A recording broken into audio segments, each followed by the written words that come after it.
Debati politik mbi procesin e integrimit të Shqipërisë në Bashkimin Evropian është shoqëruar me një tjetër përplasje mes opozitës dhe mazhorancës, këtë herë mes deputetes demokrate Albana Vokshi dhe ministrit të drejtësisë Toni Gogu. Në deklaratat e saj, Vokshi ka akuzuar ministrin se ka publikuar një informacion të pavërtetë lidhur me ecurinë e raportit të pikave të ndërmjetme i bar në kuadër të negociatave me Bashkimin Evropian. Faleminderit kryetar. 2 ditë më parë, ende pa u shpërndar mbledhja e Koelës, ministri Toni Gogu doli në një konferencë për mediat dhe dha lajmin e mirë që raporti i piketave të ndërmjetme i bar ishte miratuar dhe i kishte kaluar Këshillit të ambasadorëve, madje dhe shpjegoi se çfarë ishte ky këshill. Po edhe si mundet pa ju dridhur qerpiku, me çfarë pa fytyrësie ose pa aftësie ose pa dijenie ose mundet një ministër të japi një lajm që s'është i vërtetë, pra të mashtroj publikun. Nga ana tjetër, ministri i drejtësisë Toni Gogu ka reaguar duke mbrojtur qendrimin e tij dhe duke theksuar se institucionet shqiptare kanë vijuar punën intensive për përgatitjen e dokumentacionit të nevojshëm për integrim. Dhe nuk ngec,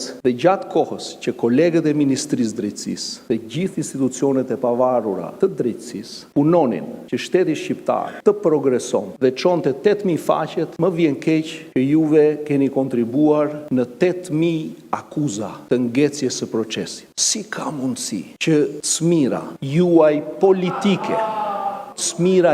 politike ndaj progresit të një shoqërie të tërë, sepse jeni i vetmi formacion shoqëror që shkoni mbrapa. Debati u shoqërua edhe me shkëmbim deklaratash të ashpra mes palëve, ku opozita ka ngritur vazhdimisht shqetësimin për mungesën e transparencës së qeverisë në lidhje me ecurinë reale të negociatave me Bashkimin Evropian. Çështja e integrimit mbetet një nga temat kryesore të debatit politik në vend, ndërsa palët vazhdojnë të kenë qëndrime të kundërta mbi ritmin dhe mënyrën e raportimit të procesit.